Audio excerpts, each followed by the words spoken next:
My golden child sister secretly got into my bank account to expose me as a failure, but instead she saw $4 million. So now I'm ignoring her and my parents, who are demanding I help them pay off their debts. When people ask me about my childhood, I usually change the subject. It's not that it was terrible. I had food on the table and a roof over my head, but let's just say it wasn't exactly the Brady Bunch. My name's Ruby, and at 32 I'm finally ready to tell my story. Not because I want sympathy, but because maybe someone out there needs to hear it. I was 8 when my life changed completely. That's when my sister Sarah was born, 2 months premature. I still remember my dad rushing to the hospital in the middle of the night, and my Aunt Jessica coming to watch me. Everyone was so worried about the baby, and honestly, so was I. I didn't know much about premature babies then, but I could tell from the adults' faces that something was wrong. Sarah survived, but she was incredibly fragile. Our house turned into something between a hospital and a fortress against germs. Mom was constantly cleaning, and the smell of disinfectant became as familiar as the scent of dinner cooking. Every surface gleamed, and God forbid if I so much as sniffled. "Ruby, was that a cough?" Mom would ask, her eyes narrowing with concern, not for me but for Sarah. "We can't take any chances. Pack your bag, you're going to Grandma's for a few days," and off I'd go, either to Grandma's house or Aunt Jessica's, like I was being quarantined. It happened so often that I kept a pre-packed bag in my closet. At first I tried to see these visits as mini vacations, but after a while it just felt like exile. I threw myself into school, determined to at least make them proud that way. I got straight A's, joined the debate team, even won a regional science fair. But every achievement was overshadowed by Sarah's latest doctor's appointment, or minor improvement. "Look, Mom. I got first place in the science fair," I'd say, holding up my trophy. "That's nice, honey. Did you wash your hands? Sarah's been a bit sniffly today." The worst part? When Sarah turned, she suddenly stopped getting sick. It was like a switch flipped, and she became this perfectly healthy kid. But nothing changed with Mom and Dad. They'd spent so long protecting her that they didn't know how to stop. And Sarah? She learned pretty quick that she could get anything she wanted by playing the fragile card. High school should have been my time to shine. I was doing everything right: honor roll, extracurriculars, the works. But in our house, Sarah's drama always took center stage. I remember one parents' night particularly well. My chemistry teacher had just finished telling Mom and Dad about my potential for a science scholarship. "Ruby's one of our brightest students," Mr. Peterson said, beaming. "She has a real future." In before he could finish, Mom's phone rang. Sarah was having a crisis at home with the babysitter. "What's wrong, sweetie?" Mom asked into the phone, already gathering her things. I could hear Sarah's theatrical sobs through the speaker. "I can't find my favorite pen for homework. The one Ruby gave me is stupid." Just like that, parents' night was over. They rushed home to console Sarah over a pen. A pen. I stood there watching them hurry away, Mr. Peterson awkwardly patting my shoulder. After that, I noticed they stopped coming to my events altogether. It was easier that way, they said. No risk of Sarah's tantrums interrupting things. When I won the state debate championship, they didn't even put the trophy on the mantle. "Sarah gets anxious when she sees other people's achievements," Mom explained, tucking my trophy into a drawer. College acceptance day should have been huge. I got a full ride to state, academic scholarship, merit grants, the whole package. I was over the moon until I got home. "Whatever." Sarah rolled her eyes at dinner. "Now you can finally move out and I can turn your room into my gaming paradise. I'm thinking 3 monitors, maybe a streaming setup." I started counting down the days until freshman orientation. 4 years of college flew by, with me spending every possible moment in the dorms or library. Home became a place I visited occasionally, usually for mandatory family dinners, where Sarah held court with tales of her latest middle school drama. At 23, armed with my degree, I landed a job as a manager at Thompson & Company. The salary wasn't great, enough to rent a tiny apartment and buy grocery store sushi, but not much else. I should have been discouraged, but honestly, just having my own space felt like winning the lottery. Then one day, scrolling through social media on my lunch break, I saw an ad for an investment course, "Learn to Make Your Money Work for You." Usually I'd scroll past that kind of thing, but something made me stop. The course wasn't cheap, but it was within reach if I ate ramen for a month. That course changed everything. The instructor, Dave, had this way of making complex investment strategies seem obvious. I started small, putting a few $100 into promising tech stocks. Then a few hundred more. I studied market trends like my life depended on it, took advanced courses from top investors, learned about risk management and portfolio diversification. My first big win came from a small AI company nobody was watching. My $500 investment turned into $5,000 in 3 months. Then came the biotech startup that tripled my money. Before I knew it, my side hustle was making more than my day job. I'll never forget the morning I realized I could quit. I was sitting at my desk, pretending to care about quarterly reports, when my investment app pinged. Another stock had hit my target price. I did the math. My investment income was now triple my salary. I typed up my resignation letter right there. I kept going to those Saturday family dinners. Don't ask me why, maybe habit, maybe some lingering hope that things would change. I'd sit there, picking up Mom's overcooked chicken, listening to them go on and on about Sarah's life, while my investment portfolio pinged away in my pocket. "Ruby, you're still at Thompson's, right?" Mom would ask occasionally, not really interested in the answer. "Yep." Same job, I'd say, and watch their attention drift away before I even finished speaking. It was easier that way. No need to explain that I'd quit 2 years ago, that I was making more money in a day than I used to make in a month. Sarah was the star of every dinner conversation. She'd gotten into Carleton University, one of those schools where the tuition costs more than a house. "It's so expensive," Mom would sigh. But her voice was proud. "But Sarah deserves the best education. We've taken out loans, of course, but it's worth it for our little girl's future." Sarah would beam, twirling her pasta. "My roommate has a Gucci backpack. Everyone there comes from such good families." The undertone was clear. "Unlike your family, Ruby. Unlike you." One Saturday, I arrived to find Mom in tears over bills. Dad was at the kitchen table, surrounded by paperwork, his reading glasses perched on his nose. "The property taxes went up again," he muttered. "And with Sarah's tuition." I watched them struggle, remembered all the times they'd chosen Sarah over me, and still, they were my parents. That night, I set up an automatic transfer, $1,000 a month to their account. When I told them about it, Mom actually hugged me. It was the first time in years she'd shown me any real affection. "Oh, Ruby, this will help so much." I thought maybe things would change after that. Maybe they'd see me differently. But then I overheard them in the kitchen after dinner. "We should send some of Ruby's money to Sarah," Mom was saying. "At least $300. The poor thing feels so out of place among all those wealthy students." "Good idea," Dad agreed. "She needs to keep up appearances. Maybe she can finally buy herself that designer bag she's been wanting." I wanted to walk in there and tell them everything. About quitting my job, about my investments, about the fact that I could buy the whole damn designer store if I wanted to. But I didn't. I just stood there, shaking my head, listening to them plan how to spend my money on Sarah's social climbing. By the time I turned 29, I was ready for a change. My investment portfolio had grown beyond my wildest dreams, and I was tired of paying rent. After months of searching, I found the perfect apartment in a secure building with a great view of the city. Nothing flashy, just clean lines, good bones, and enough space to feel like home. Best part? I could buy it outright, no mortgage needed. The day I got the keys, I stood in the empty living room, listening to my footsteps echo off the hardwood floors. This was mine, all mine. No loans, no debt, no strings attached. I'd done this myself without anyone's help or approval. When Mom called to check in, meaning, talk about Sarah, I mentioned I was moving. "Did you find a cheaper rental?" she asked, distracted. I could hear her shuffling papers on the other end. "Just a different place," I said vaguely. "Better location." "Well, don't spend too much on rent, honey. You know how unstable the job market is for people in your position." I had to bite my tongue to keep from laughing. If she only knew that my position involved managing $1 million in investments, not pushing papers at Thompson's. At the next family gathering, Aunt Jessica asked about my new place. "Ruby's renting a new apartment." Mom jumped in before I could answer. "But wait till you hear about Sarah's latest accomplishments. She's about to graduate from Carleton University. Top of her class." I watched the familiar scene unfold, relatives cooing over Sarah's prospects while shooting me pitying glances. "Sarah's going places," Dad announced proudly. "Not that we're surprised. She's always been our achiever.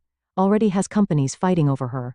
Unlike some people who settle for mediocrity," my cousin whispered to his wife, not quite quietly enough. I sipped my wine and thought about the stock trade I'd made that morning that had earned more than his annual salary. But I stayed quiet. Let them think what they wanted. Then came Sarah's graduation party. Mom and Dad went all out, catered food, expensive decorations, the works. I noticed they used the money I sent them to help pay for it, but whatever. I was used to it by now. Sarah pranced around in her cap and gown like she'd just won the Nobel Prize. She spotted me by the punch bowl and made a beeline over, clutching her diploma like a weapon. "Look at this, Ruby." She thrust the diploma in my face. "Carleton University, not some state school like you went to. And I already have interviews lined up with top companies. I'm not going to end up pushing papers like you." I took another sip of punch. "Congratulations, Sarah. That's all you have to say? Aren't you jealous? I mean, I'm going to be so successful and you're just, well, you..." She stood there, practically vibrating with the need for me to acknowledge her superiority. I could have told her about my portfolio, about my fully paid apartment, about how I made more money before my morning coffee than she'd make in her 1 year of work. But what would be the point? Instead, I just shrugged and walked away, leaving her standing there with her diploma held high like a shield against her own insecurities. 3 months after graduation, Sarah was still unemployed. Those companies that were supposedly fighting over her? Turns out they weren't so impressed with her expensive degree after all. Meanwhile, the loan payments started rolling in. "Ruby," Mom called one evening. "Do you have a minute to talk?" The loan payments for Sarah's education. Mom paused, probably for dramatic effect. "They're really crushing us, honey. And with all our other bills. I hate to ask, but could you possibly, how much do you need?" I asked, already knowing I'd regret this. "Well, if you could increase your monthly help to $2,000, that would be such a blessing." I thought about all the times they dismissed my achievements, all the times Sarah had mocked my career. But I also thought about my bank account, with its comfortable 7 figures that my family knew nothing about. "Okay," I said finally. "I'll set up the new amount starting next month." Mom's thank you was barely out before she started planning how to spend it. "This will help so much with Sarah's loan payments, and maybe we can help her buy some proper interview clothes." A few weeks later, Sarah finally landed a job at the same company where Dad had gone to college with the HR director. The irony wasn't lost on me when she ended up with the title of manager. I stopped by their house one weekend and found Sarah sprawled on the couch, scrolling through apartment listings on her phone. "God, everything's so expensive," she whined. "I can't believe I have to live here with Mom and Dad. This is so embarrassing." "You could look at some smaller apartments," I suggested. "Or maybe outside the city center?" She looked at me like I'd suggested she live in a dumpster. "I need to be in the right neighborhood, Ruby. Not that you'd understand. Some of us have standards." I glanced around at our parents' modest living room, where she was currently living rent-free, but kept my mouth shut. "Anyway," she continued, tossing her phone aside. "This is just temporary. Unlike you, I'm not going to be stuck as a manager forever. I have actual potential." As Thanksgiving approached, Mom went into her usual hosting frenzy. Every year, she insisted on doing everything herself, turning the kitchen into her personal stress domain. But this year was different. "I don't know what I'm going to do," she moaned over the phone a week before the holiday. "I sprained my back getting Sarah's laundry out of the dryer, and I can barely stand up straight. How am I supposed to cook for 20 people? Why don't you let me handle it?" I offered. "I can have everything catered from that new restaurant downtown." "You're such a good daughter," Mom gushed. "I don't know what we'd do without you." I caught sight of Sarah in the background of our video call, rolling her eyes dramatically. Mom's praise of me, however slight, was clearly ruining her day. Thanksgiving Day started like any other family gathering. The catered food arrived perfectly on time, and I helped Mom arrange everything while trying to ignore Sarah's running commentary about how store-bought stuffing could never compare to homemade. I'd brought my laptop along because the markets in Asia would be opening during dinner, and I had a few positions I needed to monitor. I set it up in my old room and left it running while I joined the family. The food was excellent, definitely better than Mom's usual dried-out turkey. As everyone settled in with their plates, Mom couldn't help but mention her back again. "I was so worried about how I'd manage the cooking," she said, addressing the whole table of aunts, uncles, and cousins. But Ruby stepped in and arranged for all this lovely catered food. Wasn't that thoughtful? "That's really nice of you, Ruby." Aunt Jessica smiled at me. "It must have been expensive." "Oh, it's nothing," I said, trying to deflect the attention. "I'm just glad everyone's enjoying it. She's doing well enough at that management job to help us out quite a bit," Mom added proudly. Probably the first time she'd bragged about me in years. I noticed Sarah's face darken. She pushed her chair back abruptly and left the room. I thought she was just having one of her usual tantrums, but something felt different this time.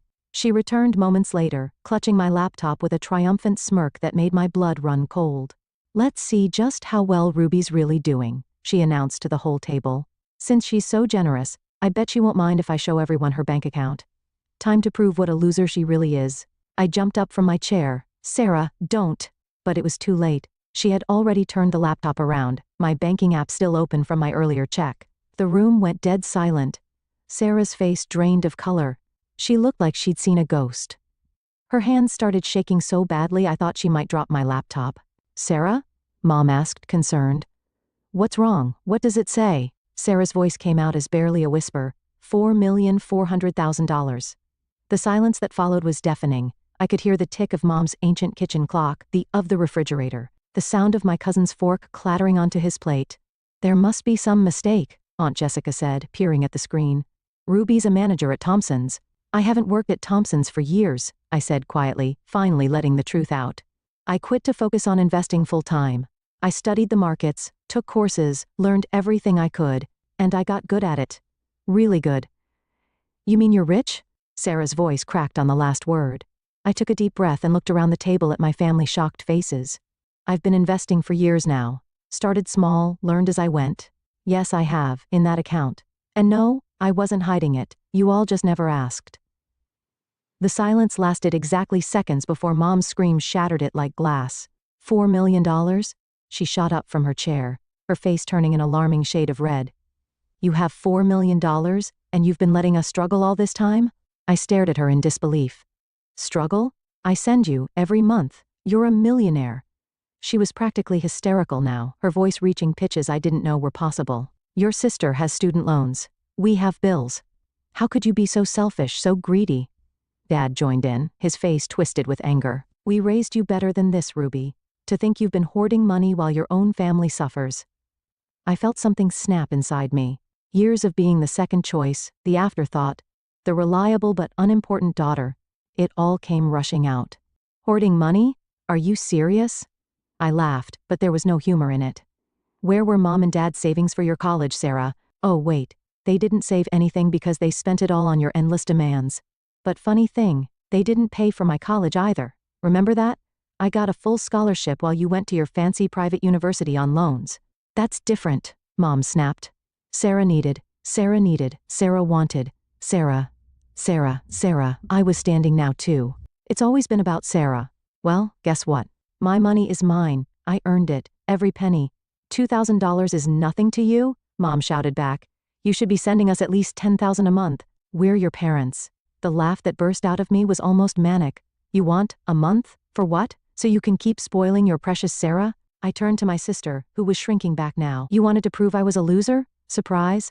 The sister you've looked down on for years, the one you mocked for being just a manager, turns out she's the successful one. How does it feel?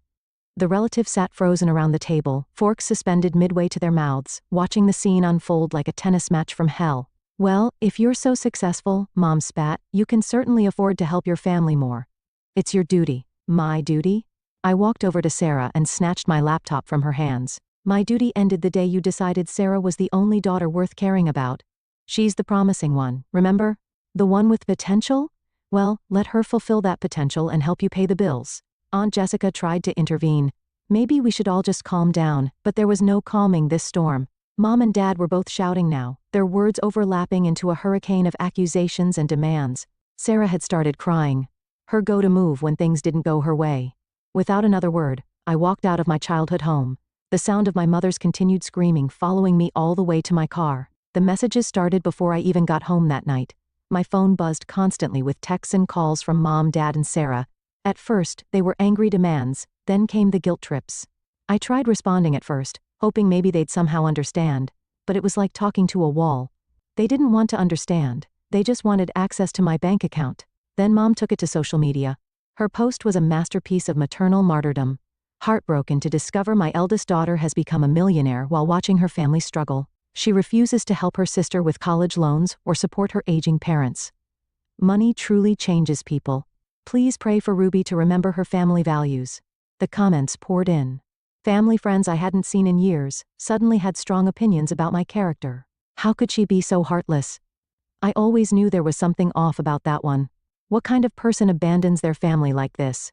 Mom liked every single comment, adding little crying emojis and thank you for understanding responses. My relatives, who had witnessed the Thanksgiving meltdown firsthand, notably stayed quiet. But their silence didn't help much against the mob of family friends calling me everything from ungrateful to evil. That was the last straw. I opened my banking app and stared at the recurring transfer to my parents, $2,000 monthly, which they've dismissed as pocket change. With one click, I canceled it. I sent Mom one final message. I've canceled the monthly transfers. I'm done being your ATM. Don't contact me again. They didn't take the hint. The calls increased, now coming at all hours. Sarah tried using different numbers when I blocked hers. Dad left long, rambling voicemails about family duty. Mom's social media campaign kicked into high gear. I blocked them all, phone numbers, email addresses, social media accounts, but I knew they wouldn't stop there. James, I called down to my building's concierge. I need to add some names to the do not admit list. I gave him their names and descriptions, even showed him pictures. He nodded, understanding, making careful notes. Sure enough, the very next day, James called up to let me know my parents and Sarah had tried to force their way in. They'd caused quite a scene in the lobby, threatening to call the police.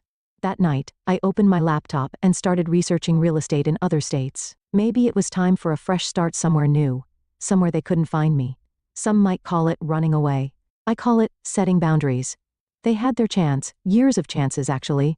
They chose to ignore my achievements, belittle my success, and favor Sarah at every turn. Now that they've shown exactly how they view me, I feel no obligation to maintain the relationship. And as I research homes in distant cities, I feel nothing but relief. Sometimes the healthiest thing you can do for yourself is walk away, even, especially from family.